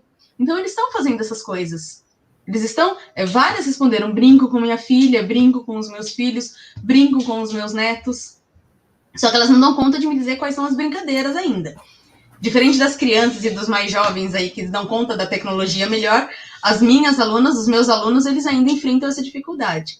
E acho que tem uma coisa que é bacana a gente colocar, que eu tinha anotado aqui e esqueci de responder, é que a gente entende que há um celular por pessoa dentro das casas, e não há. A minha aluna já respondeu para mim assim, eu perguntei aí, tá conseguindo fazer as atividades, como estão as coisas? Ah, professora, eu consigo fazer, mas é o meu celular para fazer as minhas atividades e minhas 2 filhas. Então, aí a gente faz uma crítica também ao Classroom. Eu vou aproveitar e vou emendar uma pergunta do Pedro aqui. Ele perguntou se a gente não tem um medo, nós, da minha escola, né, lá do CIEJA, de fazer esses registros por uma plataforma não formal. Não é exatamente o que a portaria primeiro diz que há a possibilidade da escola fazer o que for melhor. Aí eu devolvo uma pergunta, né? O que seria mais importante? Eu fazer na plataforma formal, sabendo que os meus alunos não vão acessar, ou fazer de um jeito informal, garantindo com que a gente mantenha essa relação com as pessoas? A gente quer fazer só a burocracia? E aí tem uma outra questão. Eu, Jaqueline, não tenho acesso ao Classroom porque a atribuição das minhas aulas é feita de um jeito diferente. As professoras da sala de recurso não têm acesso. Os professores em módulo não têm acesso. Esses professores, eles não estão trabalhando? E aí a gente registra de outras formas, como se eu não tenho acesso? De outras formas, não, desculpa, do jeito legal, entendeu? Dentro do Classroom. Eu não tenho acesso. Então, a gente, enquanto escola, fez uma opção que é chegar nos estudantes, não é cumprir burocracia, entendeu? Acho que é uma tomada de decisão.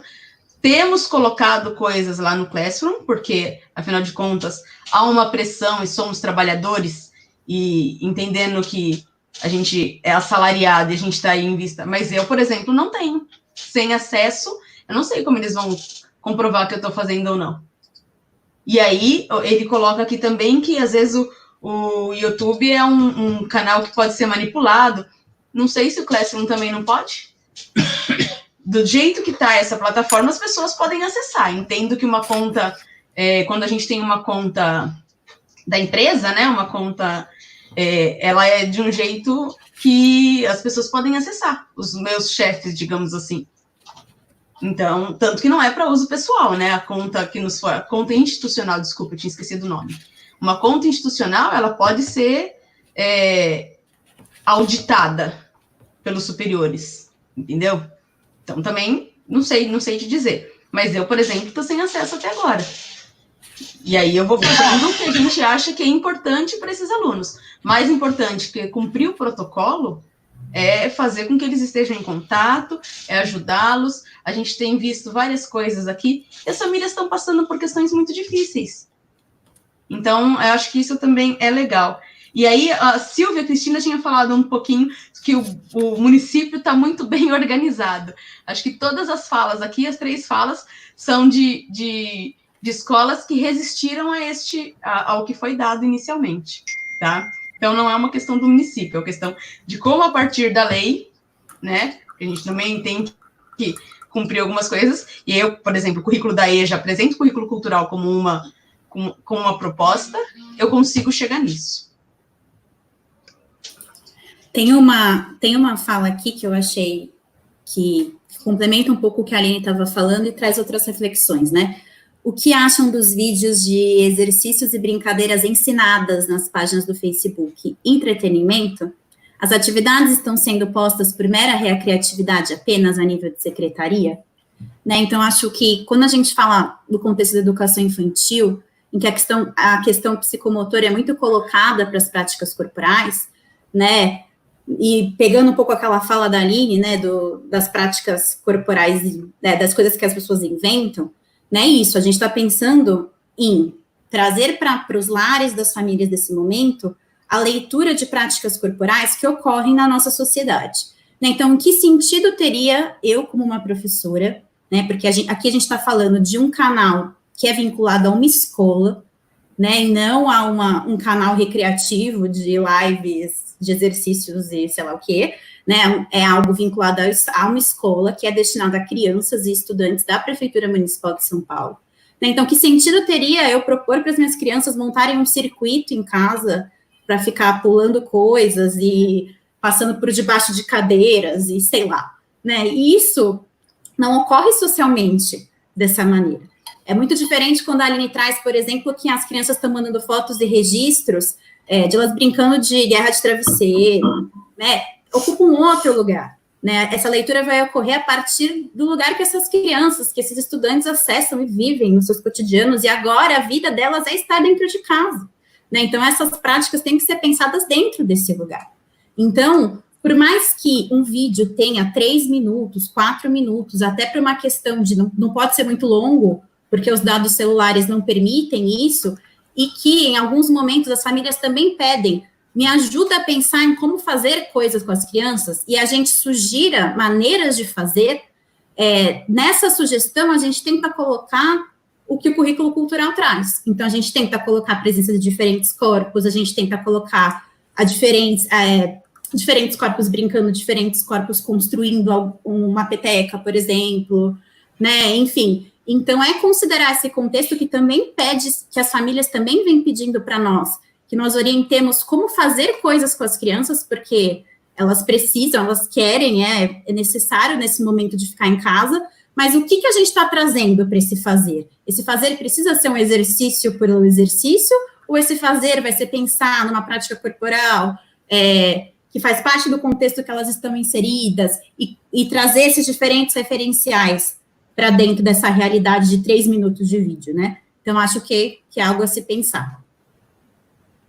Eu queria voltar à questão do movimento, né, dessa ideia do movimento, de precisar ter um movimento, ou de que o currículo cultural nega o movimento, né? Acho que a Jaqueline já se posicionou, mas a questão aqui é pensar que o movimento, ele comunica, né?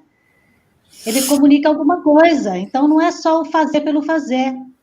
E foram essas postagens que nos chamaram a atenção para pensar essa live. Porque, nesse momento, trazer práticas corporais, atividades, eu não vou chamar de práticas corporais, porque aquilo eram atividades, tarefas, né, que estão circulando por aí, que estão esvaziadas de sentido, que não dialogam com o contexto. Né? Então, é isso que a gente vem pensando, e foi isso que nós, do grupo, nos mobilizamos e começamos a pensar na nossa prática e no diálogo com essa sociedade que está aí. Então, se a gente está vivendo esse momento, não faz sentido colocar atividades para as crianças repetidamente, sabe? Para que eles simplesmente repitam e não pensem sobre o que está acontecendo.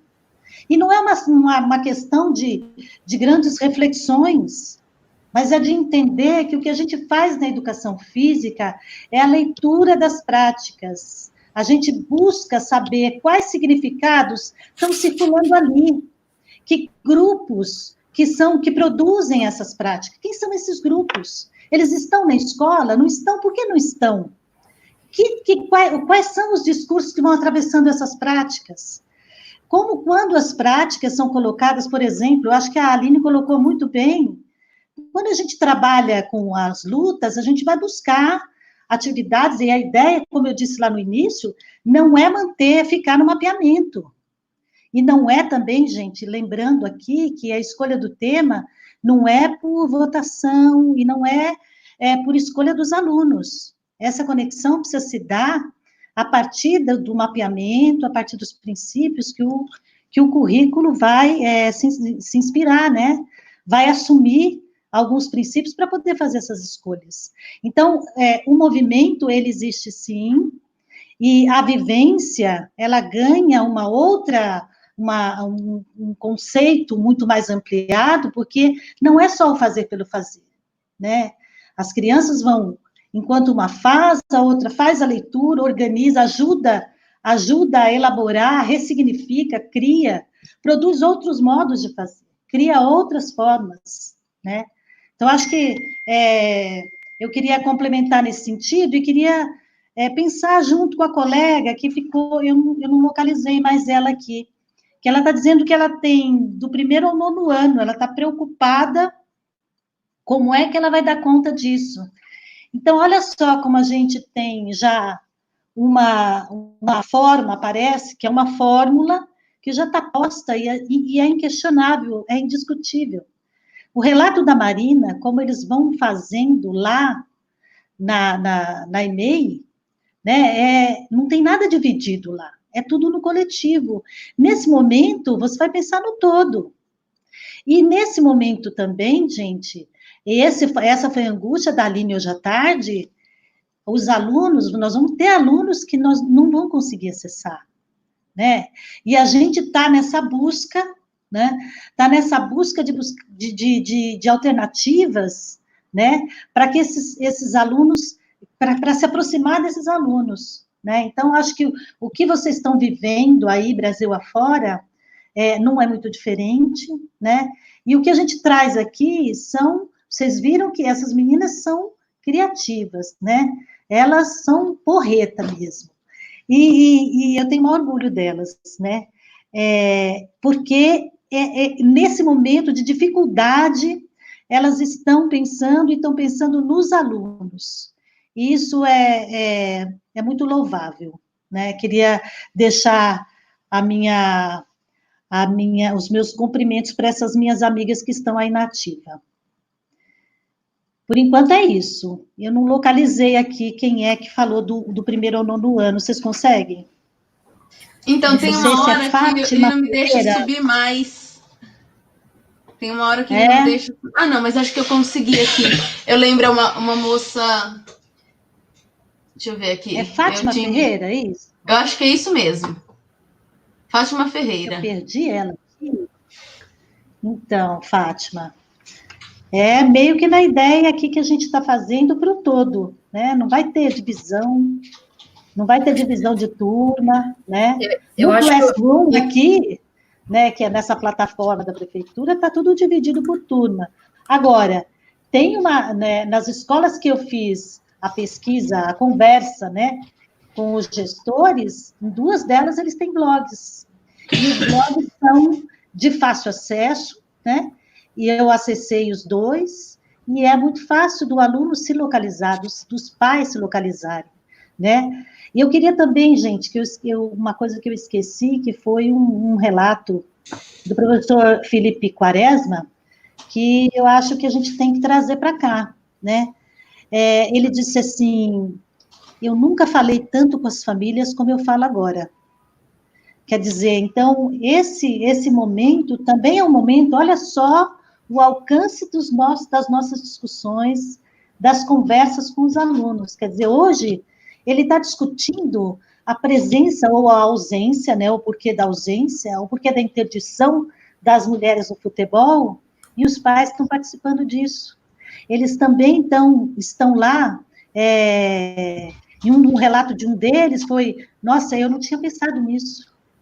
Quer dizer, então, gente, é um alcance muito maior do que a gente pensa, né? Ô, Nina, então dá para problematizar a presença da mulher no esporte mesmo na quarentena, né? Com certeza, com certeza. E aí, Aline, você me lembrou agora, eu não sei se é o Roberto César, não sei se é o Roberto, mas alguém vai dizer isso, como é que eu faço isso, com essa problematização do futebol, né? Lembrando, gente, né, que o conceito de cultura corporal vai dizer que é toda prática discursiva e não discursiva sobre a prática corporal. Então, embora a gente não esteja jogando lá, né, fazendo as vivências, as leituras e as ressignificações, nós podemos problematizar, sim, essas falas preconceituosas, essas falas que visam interditar a presença das mulheres, por exemplo, no futebol, né? Eu queria também relatar que esses discursos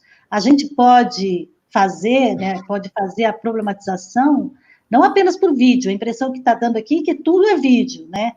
A gente pode usar outros recursos, imagens, textos, né, para problematizar.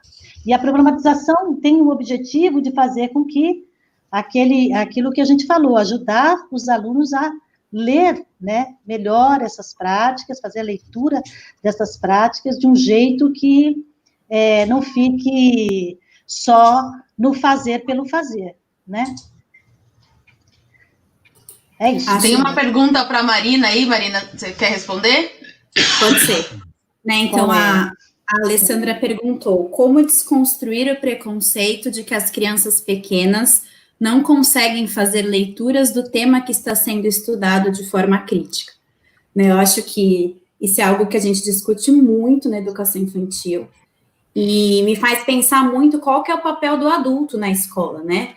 Qual o papel do professor, da professora adulto na escola como detentor de todo o saber e que tem que transmitir coisas para as crianças, né? Então, pensando na prática corporal, o professor tem que ensinar coisas sobre essa prática corporal, porque ele sabe e a criança tem que receber, né? O currículo cultural nos faz pensar, junto com outras leituras também, que as crianças pequenas, elas vão ler o mundo ao seu redor, a todo momento, desde que elas abrem os olhos ao nascer, né? E elas estão trazendo um olhar sobre essa prática, sobre uma prática corporal, sobre qualquer outra questão, porque elas estão no mundo. E estando no mundo, você vai ler o mundo o tempo inteiro, desde que você é criança e desde que você é muito pequeno, né? E essa leitura vai ser a partir do que elas vão acessar na escola e no universo mais amplo que elas fazem parte, né? E elas vão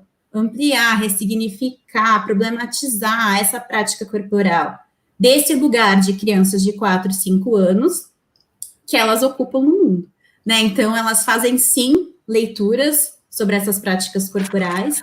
É legal pensar até que essas leituras acontecem, claro, de formas diferentes do que um adulto faz, porque a gente está falando de um universo de crianças pequenas, mas eu acho que a primeira coisa que a gente tem que pensar é isso. Todos os sujeitos, não importa a idade, não importa em qual condição, estão lendo o mundo, né? E a gente tem que escutar o que eles estão dizendo e, a partir daí, em um contexto escolar e pensando em como ampliar, aprofundar, problematizar todas essas leituras que as crianças vêm trazendo. Acho que rolou. Meninas, o Roberto aqui está dizendo também que acho que nesse momento o professor vai conseguir colocar em prática o currículo oficial, deixar de lado o aspecto espontâneo do movimento corporal das crianças confinadas. Aqui, acho que em nenhum momento a gente está preocupado em colocar currículo oficial, é o contrário, né? A gente está tentando enfrentar justamente olhando para as realidades das pessoas que estão no confinamento. E, na verdade, nem todo mundo está conseguindo estar nesse isolamento, nesse distanciamento, né? A gente vai ver que existem famílias que estão conseguindo, existem famílias que não conseguem de maneira nenhuma, e a gente está tentando olhar para cada uma delas e tentando atendê-las da melhor forma possível, né? Acho que a gente não tem uma preocupação em querer fazer com que as coisas aconteçam igual para todo mundo, né? A gente está entendendo e valorizando essas diferenças. Eu acho que podemos ir encerrando, né? Não sei. Não, acho que a gente pode gastar um pouquinho mais de tempo para tentar dar conta do que o Felipe traz aqui, ó. Ele fala assim: gostaria que, por conta das demandas das questões de envolver o movimento, poderiam falar sobre gestos e movimento. O currículo cultural se aproxima dos gestos, né? Alguém quer ou vou eu? Vai você aí. Pode ser você. Então, no currículo cultural, a gente vai pensar que o objeto de pesquisa são as práticas corporais, né? De tematizar, de investigar essas práticas corporais. A gente está pensando em prática corporal como uma prática discursiva. Então, tentando dar um exemplo. O futebol. O futebol, ele é um texto produzido através do gesto. Então, eu posiciono aqui, o currículo cultural, ele não está pensando em movimento, ele está pensando nos gestos. Esses gestos, dentro do futebol, pelo exemplo que eu estou usando, ele está vindo para a gente a partir da linguagem corporal. Então, lá, não há um significado correto, por exemplo, de um gesto. Então, lá, a chaleira é um gesto a ser investigado, a ser estudado. O carrinho é um gesto a ser investigado, no sentido de que existem vários significados e que as pessoas produzem representações e significados a partir de como elas atuam dentro dessas práticas corporais. Se a gente pensa num viés de movimento, a gente está pensando num movimento que é certo, que é correto, né? que é fixado, que que é padronizado. A gente não está pensando nisso, né? A gente está pensando em gestos. E aí eu não sei se eu consegui me fazer ser entendida. Não sei se deu Então, conta. eu acho que a gente falou nisso no começo. Isso, né? é porque ele traz agora aqui. Até a Marina me falou, né, que tinham pedagogas aqui, né, e que era legal a gente também situar a educação física na área das linguagens, Sim. né? E aí é na área das linguagens porque entende os textos, as práticas corporais como textos da cultura. Então, a leitura desses textos é a leitura dos gestos. Os gestos comunicam alguma coisa. Quando a gente está triste, quando a gente está feliz, quando a gente está com raiva, né? A nossa expressão comunica alguma coisa. Então, estou aqui falando uma coisa simples, mas o gesto técnico não nos interessa. Né? Nós não estamos preocupados em desenvolver e aprimorar o gesto técnico. Mas se o gesto, a gente está pensando em compreender, em fazer a leitura dos códigos desses gestos que as práticas corporais são compostas, né? Então, o futebol tem vários códigos. Tem os códigos que a gente falou, que são os códigos que a gente lê, que são os que são práticas que estão na linguagem, e o que não tem, que não está na prática discursiva. Então, ler o futebol é ler também, por exemplo, a atuação das árbitras. Logo que vieram as árbitras para o futebol, toda a reação que teve, como que as pessoas se referiam às árbitras como moça bonita, né? Essa conotação, isso tudo faz parte do universo do futebol, né? Então, a prática corporal e a cultura corporal é todas as práticas que comunicam alguma coisa. Então, a Aline, quando traz esses gestos, né? Ela está mais ou menos, eu acho que a ideia é que quando a gente pensa em movimento, a gente vai pensar na performance, no gesto técnico, no fazer certo, né? E lembra que aqui não tem certo nem errado, porque a cultura aqui está no singular, né? Então, todas as práticas estão no mesmo nível de importância. Não sei se eu compliquei mais, mas ok. Gente, acho que a gente pode ir encaminhando, talvez. Tem uma última pergunta aqui que a gente não dá conta de responder. Eu não sei. Qual é? Essa pergunta aqui... Eu acho que até sei. Acho que a gente vai precisar fazer uma live sobre essa pergunta, e aí tem que convidar o professor Neira, que ele pode falar um pouquinho mais sobre isso. Tá? Olha, a Cris pode ajudar também. Eu acho que você tem indícios que comprove como esse topete aí deve estar nesse momento. A gente tem algumas informações privilegiadas, né? Algumas fotos, alguns...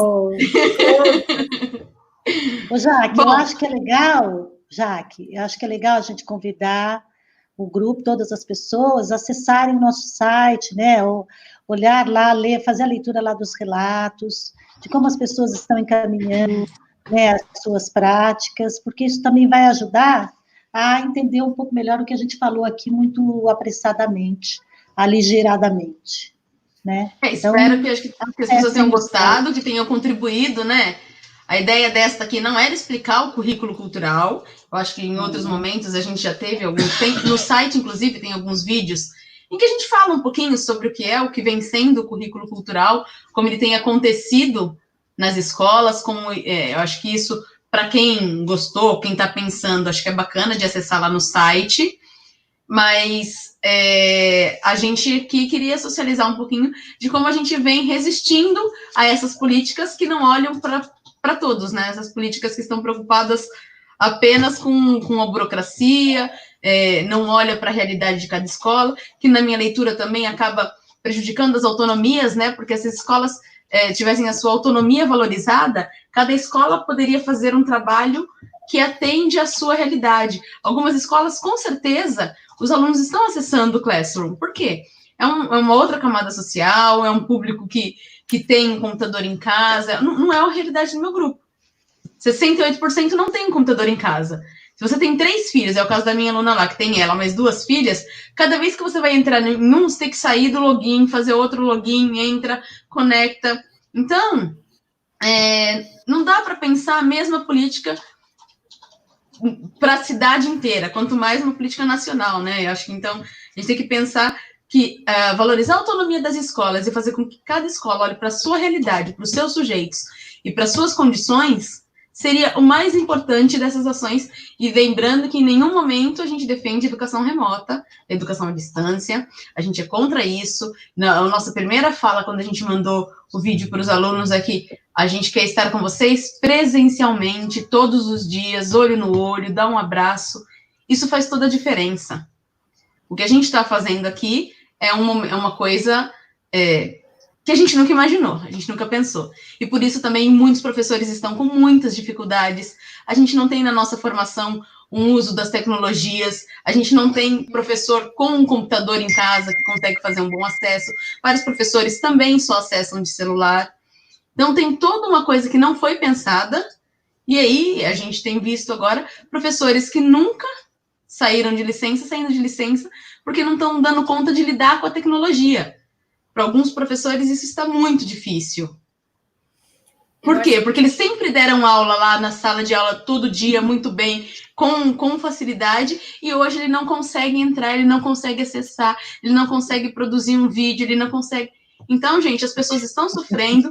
Nós, professores, aqui no teletrabalho, a gente está trabalhando muito mais do que a gente trabalha na nossa jornada, porque a gente depende que a conexão esteja boa, a gente depende... Eu moro em casa, residência, quero fazer um filme, mas aí o cachorro da vizinha tá latindo. Eu tô filmando, o carteiro chama lá na porta, tem que interromper e ir lá atender a porta, sabe? Então, a gente trabalha com outras demandas nunca imaginadas por nós.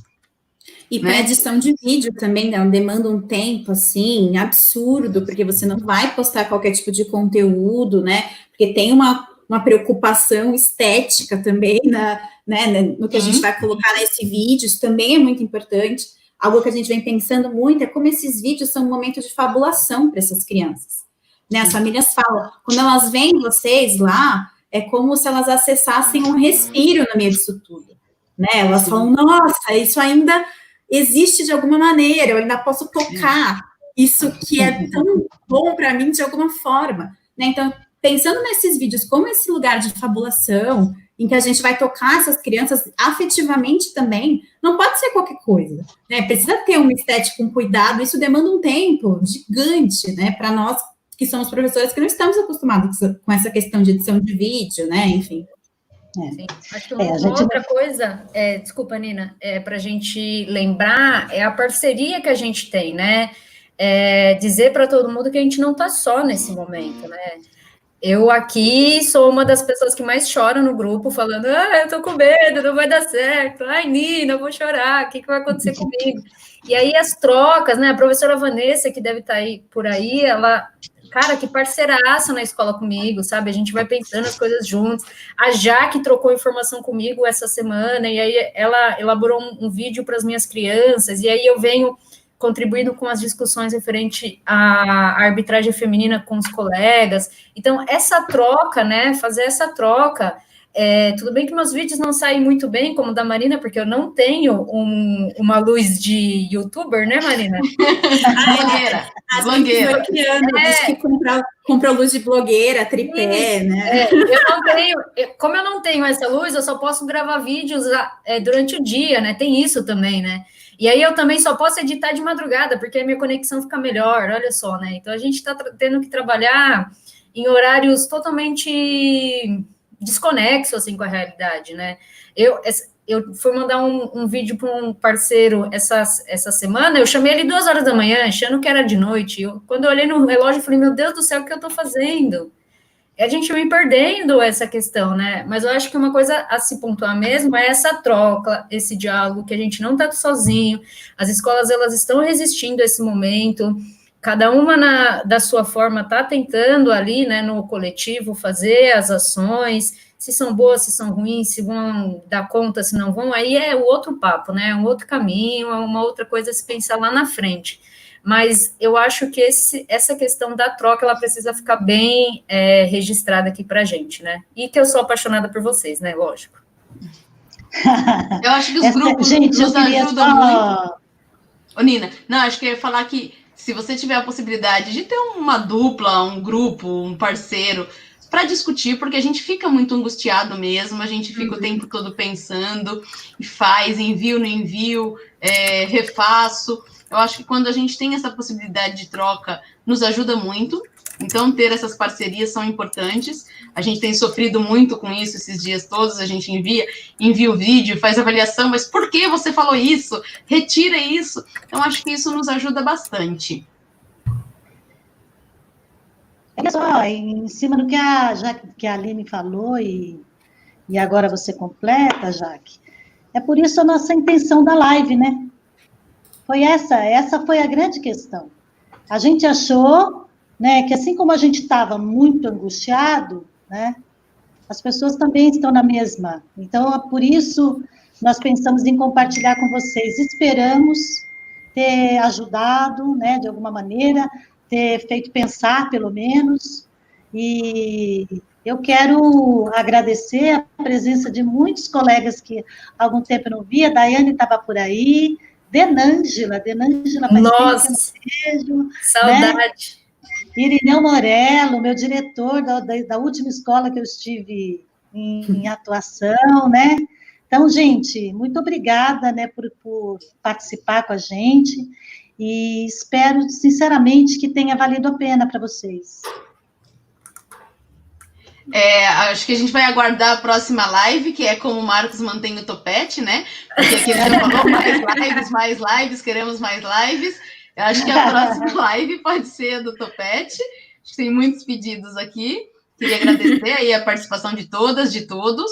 Espero aí ter contribuído para a gente pensar um pouquinho mais sobre essas questões. E acho que vocês podem depois acessar os canais do grupo, né? Eu coloquei aqui o site, que é www.gpef.fe.usp.br.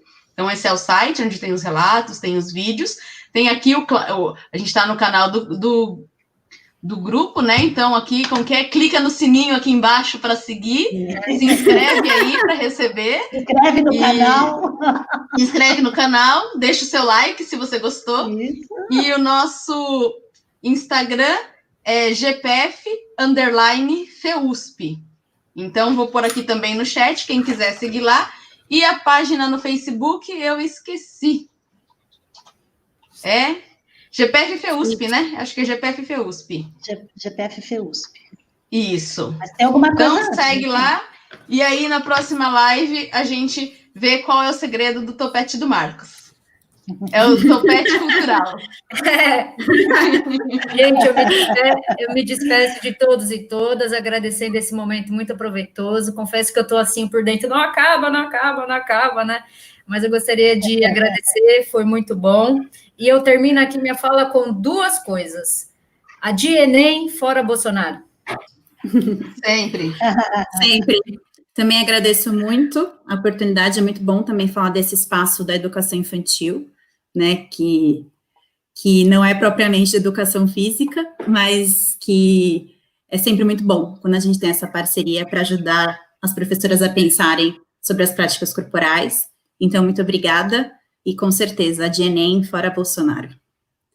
E viva as mulheres! Bolsonaro! Tchau, meninas, muito obrigada. Pelo apoio do grupo, né? Grupo de pesquisa. Obrigada aí, moçada, pelo apoio. Até mais. Valeu! Até! Tchau. Beijo! Tchau. Tchau! Aí, espera um pouquinho que eu não sei se eu sei encerrar, tá? Um minutinho. É aqui, né?